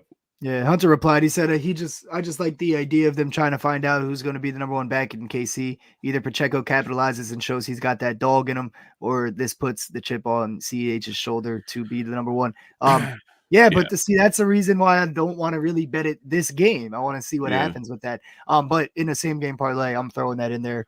I like it. And Hunter told me it came from his dad. His dad walked into his room with that information, and his dad was my one of my first football coaches. He's a freak of a football mind. I mean, he's like an encyclopedia of football, fantasy betting, things like that. So when Ricky Diesel, we call him, walks into your room and gives you a play, you usually tail it. You're usually successful. It's the smart thing to do. That's where the smart money goes, wherever Ricky Diesel says. So on the Pacheco Clyde Edwards-Helaire thing, so like I think like Edwards-Helaire has shown, like if you go back and look at that 2019 season at LSU, he was like some of the most iconic plays of that whole run were him like breaking tackles, running people over, and like just making plays. And he's done the same thing at Kansas City. What I think Pacheco is more of that. If there's a short yardage play, if it's 3rd and 2, 4th and 1, I'm giving the ball to him and letting him drive the pile forward and everything. Yeah. Edwards-Helaire has more of that, like out of the backfield, the dump offs, the screen game, the even like running routes downfield out of the backfield. And then Jerick McKinnon serves as that explosive draw play. You know, it's 3rd and 15, and we're just going to try to get into field position. And I think they just like CEH more in the passing game, it seems, you know? Absolutely. Yeah, so, I agree. So I do. So, yeah, no, I like Pacheco. I'm not enough to back it in this game with his first game as being the starter. But I mean, I know what this kid's capable of. I've been watching him for years. Yeah. So and we're talking about the Chargers, the Chargers game with the Seahawks, but we ventured back into Kansas City. But yeah, I tend to agree. So we got Walker. So since we can't get the 70 or the 68.5 for 125, what are we looking at as our official play on this one? Do you like 75, man? You like the 75? Yeah, that's one of those where, like, all right, if we get caught on the hook here and he gets 74 yards, I'm okay with it. We took the smart play. Like if we get hooked on this, whatever. And you could even ladder it with numbers like that. You could ladder it where you take You can take 60. You can take a 2-unit play on 60 yards. And then whatever you're making from the 60, you can put half of that or all of it if you want on the 75 with that great odds. And then you're at a point where even if you get caught on the hook at 74, that means you the break 60 even. hit, you're even. Yeah, exactly. So that's probably how I'm going to play it. But as our official pick, let's just make it 75, you know? Yeah. So if you did that and you said, all right, so let's say you put 2 units here, I'm going to make 72 cents. So if I just put, if I just put 0.72, what the hell? Come on now. All right. So there we go. 0.72.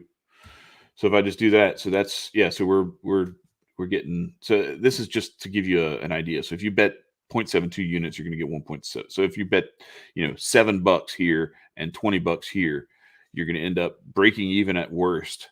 And at best, you hit both of them and you end up with, or he gets stuffed for 33 and you lose both. But yeah, well, that's why every one of these things, we as John Ryan always says, you bet with your head, but not over it. So don't get yourself. There's no bet. I don't care how good you feel about it. AG, you can attest to this too. No matter how good you feel about it, especially when it comes to prop plays, because all it takes is a dude gets a carry, turns an ankle, and then he's done for the rest of the day. So there's no bet. That'll get you. That's a sure enough thing that you want to go and be like, I'm shoving them all in the middle for this play because I know this play is going to hit because that's the one that's going to own you.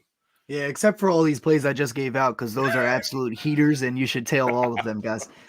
I'm not saying you shouldn't tail them. I'm just saying. No, I know. I'm just joking. I'm not putting all my chips in the middle. Don't tail all of them. Don't tail all of them. Tell the ones you like. Tail the ones you like the best because we're giving out a lot of picks. So all right. So we're getting close. We're at we're coming up on an hour before kickoff. We got one more game left on the daytime slate today, and that game is Pittsburgh at Miami. And we got a couple of nighttime games after that, but that's the night game. Oh, this is the one tonight. That's right. Okay, so we finished the day games, and so the only thing we have left is tonight, and then Monday night. But we're going to save Monday night for Monday. We're going to talk about that one tomorrow. But so, what do you like in this Dolphins Steelers matchup, if anything? Tua's back. Kenny Pickett is still there. What do you like? I don't know, man. You got to rephrase the question or something because I don't like anything. I don't like anything in this game either, man. It's ugly. It's ugly. I think the Dolphins probably they're a better team with Tua in. This is what we saw at least in the beginning of the season. I don't know how to call it now though. Well, my brother asked me, he was like, who should I start? Should I start Tua or Lamar Jackson? I was like, Lamar Jackson? Because at least with Lamar Jackson, there's a reasonable expectation that he's not going to be gone after 2 plays because he lands on his head sideways. So, like, as much as I like the Dolphins with Tua at quarterback, there's no guarantee that he's going to be playing quarterback the whole game. Yeah, I got nothing here right now. I got nothing. Yeah, I mean, I don't either. There's things we can look at in terms of player props, but it's just it doesn't excite me, man. I don't know why they keep doing these primetime games like this, man. These ugly matchups. And then tomorrow we get blessed with the Patriots and the Bears. Jesus, man. How did we get the Bears 2 weeks in a row on primetime games? We got that Thursday night game 2 weeks ago. Well, same with the Broncos. The Broncos have had 4. It's only week 7. What the fuck is going on here? It's like, hey guys, what we have for you is the worst offense you can possibly imagine. Enjoy. Yeah. Oh man, so, and it's not even because of great defense. Like it's been just atrocious offensive play and quarterback play. I don't know if Amazon didn't ask to see the schedule before they bought Thursday nights or something, but like, well, what kind of decision was that? They were rolling dice. They were like, all right, shit, we hit 13 again. Unlucky as hell. Tyler's got a pick for this game. Tyler's got an absolutely not biased pick for this game. 100 yards and a touchdown. He's not biased. Hey, I got to give Tyler a little props though. Like shout out to Cortez Hankton for abandoning Georgia and coming to LSU and lighting the passing game on fire over there. We appreciate it. I hope you enjoyed your trip home, Lane Kiffin. It was great to watch Lane Kiffin go from pumping his fist on BS plays where they get like a PI on some nonsense to going from that to like not scoring at all in the second half. That's awesome. Oh shoot. But yeah, so George Pickens. So where are we at? Receiving. Let me go find him. 43.5 at plus 115. He said 100 yards. That was this 100 yards and a touchdown. Obviously, okay. So let's see. Do we have some alt yards for George Pickens? Probably not. Yeah, I don't see it. Most receiving yards, though, you can go there. George Pickens plus 750. Do you think someone else is going to exceed 100 yards, Tyler? Or should we go there? Should we go with the plus 750? Because then he doesn't even have to hit 100 yards. He just needs to have the most receiving yards in the game. And then we can see his TD props and see what we get there. See where we at. Plus 320. That's Yo, also, BetMGM just sent me a notification. You got banned? No. I hope not. Check this one out, right? All right. Daniel Jones to throw for 200 plus yards. See, there's the setup. Jacksonville all the way. Stop. And dude, you gotta let me do the whole. This is what they just sent me. Daniel Jones to throw 200 plus passing yards and 2+ touchdowns, and the Giants to cover 3.5 for plus 450. That feels like it should be plus 800 already. You're not even boosting anything. Daniel Jones for 2+ touchdowns should be plus 200 already. Something's not right here. It's a trap!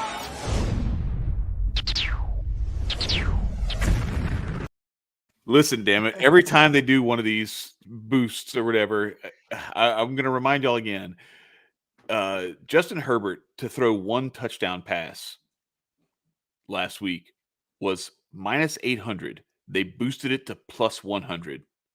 How many touchdown passes did Justin Herbert throw? Donut. 0. Hey, I'm just waiting on one of these books to send me a notification about a odds boost special on PJ Walker or Zach Wilson today. Then we're throwing the house on those. If they do a combo and it's like 2+ touchdowns for those two guys, and it's like plus 3,000 or something like that, I'm like, hell yeah! Hammer the parlay on the minus on the under a half a touchdown. Oh my gosh! Oh, that would be hilarious. Imagine I got that notification, dude. It's the worst setup. The only one that hit was because I was clowning it. It was that Giants one is crazy. Yeah, it is. But opening night, it was LeBron, Steph Curry, and Joel Embiid to all have 20+ points. They all did. They all hit. So that would. Well, I told you that was going to hit. Remember, yeah. I said this one's going to hit because nobody's taking it because last night the Herbert boost, everybody's fading the boost. This one's going to hit now. There you go. See that they're tricky, man. They wouldn't be in business still if they weren't. All we're doing is assessing them. That's it. You know what I mean? Slick. Real quick, one more time. Shout out to Ricky Diesel. Ricky Diesel, my guy. Let's go. I don't know who this guy is, but apparently he's the goat. Oh, he's around the man. Your way. He's the man. That is stamped. But all yeah. Right. All right. Yeah, so we got anything else? Man. All right. No, so let's go through. So you had this. Our official plays.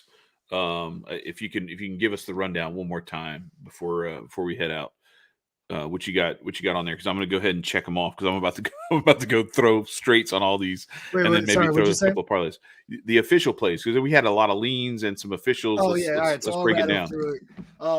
So I just have like the players' names. So you got the official number that we got it on the show. Right. Although I will say I'm only back in the numbers that I got and gave out. Right. Personally. So I would like to go with my numbers. I don't know what you wrote down, but whatever. It's all good either way. If I get hooked a couple times, it is what it is. But my official plays were the Dalton Schultz play, 3.5 catches. Tony Pollard, 11.5 longest rush. Okay. Alan Lazard, 48.5 receiving yards over. David Njoku over 37.5, but we have it at 40, not 39. 39.5. Yeah, I'll take that. That's fine. Put that as an official play. Lamar Jackson over 52.5 rushing yards, I think is what we ended up getting. Yep. I'll take that. Zach Wilson under a touchdown pass. Yep. That one's like it's an official play, but like be careful. kind of, I like it a lot, but be careful because all it takes is Garrett Wilson breaking like a slant all the way, right? Or Breece Hall. Breece Hall did it. Or Breece Hall on the screen, yeah, exactly. But Breece Hall has a knack for getting tackled at the 1 yard line and then letting Michael Carter run a touchdown and killing my fantasy team. But he's got a thing for that. I don't know. And then Travis Kelce over 6.5 catches at plus 100 on BetMGM. That's another official play. Okay. Then we got Kenneth Walker. That's the other one. Okay, and that was the 75 plus at plus 135. Yeah. I mean, it was 68.5 at the minus 125. That was the easier one, but the smart. I'll take the 75 though. Let's play it. Let's play it. Let's stack some units. It's good up money. Here. It's good money. And but we'll give AG the out of the caveat that he had this play in at a lower yardage total. If I get hooked, we'll count it as a push, as a medium, as an intermediate push, Yep. And then we got the touchdown parlay, which is David Njoku, Alan Lazard, and Breece Hall at plus 30.90, all for a touchdown. That I really love. I love that one. I'm looking forward to that hitting. And then we got the fade New York, obviously. We got the Jags -3 and the Broncos plus 1.5 at plus 265. It's time to sell New York teams right now. It's not the time to buy. Everyone is buying them, and that's why we're selling them now. And then the teaser. The teaser was the Cowboys and Lions over 44.5 total points. The Packers spread pick'em -0.5. The Bucks teased down to -9.5. The Falcons and Bengals over teased down to 43.5, and the Broncos plus 5.5. And that teaser comes out to plus 600. I love it. What was the last part of it after the Bengals? The Broncos plus 5.5. Broncos. Okay. Yep. Plus 600 teaser. So this is a plus 4 teaser and it's plus 600. Yep. There you go. And the last official parlay was the Alan Lazard and Romeo Dubes. Alan Lazard to have over 48.5 receiving yards and Dubes to have over 46.5 receiving yards. And that parlay got you, I think it was plus 290 or something like that. Yeah, I forget off the top of my head. I think that's right. But I think it was right. they were both. They're both minus 110. It's like 260. Yeah. Oh yeah, it was 259 last night, but it's like 261 now or whatever, 267 or something. It went up a few points because Lazard's number went down. They're better value. And then you ready for the leans? Yep. Well, no, that was it. I just wanted the officials. We don't need the leans. I'm putting the leans in there. They're my leans. You do it? Oh, okay. All right. Let's go through your leans then. I mean, I got them here. I already wrote it. I already wrote everything down. I just wanted to check off the ones that were the officials so I can go. Oh, all right. Well, all right. Just to make sure that you have all these, and the Alec Pierce over 19.5 longest catch. Mm-hmm. The PJ Walker under a touchdown pass. The Evan Ingram over 29.5 yards. The Kyle Pitts touchdown. The Josh Jacobs over 17.5 receiving yards. The George Kittle over 47.5 receiving yards. And then San Fran plus 1.5. Oh, San Fran plus 1.5. Okay. Yeah, I'm throwing that in there. I convinced myself finally. I was waiting all week. Remember, all week I've been talking about taking the Niners. I went and got him before the number jumped down. I got him at plus 125 on the money line. But nice. right after C-Mac got traded. I beat the books good on that one. I had the Woj bomb notification on my phone, so I was able to beat the books there. Shout out to Woj. And then I'm looking, I'm waiting, I'm hoping that they give me some kind of favorable line on Austin Eckler receptions, because I would love to take it again if they give me a good number there. I think they're going to go to that. So yeah, word. Yeah, it's going to be kind of a shootout in that game, I think. Almost. Okay. Well, good stuff, man. Yeah, we got 45 minutes till kickoff for the early game, so go out there, bet wisely, as John Ryan always says, with your head, not over it. And we wish you the best. We appreciate you guys joining us every Sunday morning, and we're gonna try to make this valuable for you guys every time. We keep, as you've seen, this thing has evolved since the first week that we did it. We keep getting a little more refined in our approach. Shout out to AG. Like AG, I got to give him all the credit because he's the one who's putting in the lion's share of the work on this. And I'm just out here talking. So I find a couple little angles here. I see some I'm some enjoying trends it, that man. I don't like. But AG's grinding, and it's speaking of the grind. I have fruit. a couple things other too. Follow me on Twitter for the NBA picks mostly. And until football season's over, I mostly will be doing my NBA picks there. Maybe after football season, I'll have more time to do the YouTube. But I'm gonna try to get some on YouTube as well because we gotta grift this up a little bit. But on TikTok also at Men of Order Media, I'm gonna be doing something every Sunday on TikTok. It's the double Sundays. And we're going to do, so since it's football Sunday and there's NBA games now, this is the double sport, double stat line play. And what I mean by that is I'm going to take a rushing and receiving prop combined number. I'm going to take a rushing and receiving prop in one of the games in the NFL. And I'm going to take a points and assists or points and rebounds or rebounds and assists prop in the NBA. And we're going to parlay it every Sunday until football season's over. I'm going to post that on TikTok, though. So go follow us there, and I'll post that there, and we'll keep track of how those do throughout the season. Double Sundays, baby. I'll have that up. Probably around like 3:00 today for the football double part's going to be in the 4:00 slate. So I'll have it up before like 3 to make sure everybody gets it in and everything. Word. All right, man. Appreciate it. I'll post it on Twitter too for you guys. I know not everybody's on TikTok, so I'll get it on Twitter too for you guys. Don't worry. Right. Sounds good. All right. Well, I appreciate it. Appreciate everybody coming out, and appreciate you, AG. Good shit, man. Yes, sir. Good luck, everybody. Let's win some bets, baby. Peace. Yeah, let's go.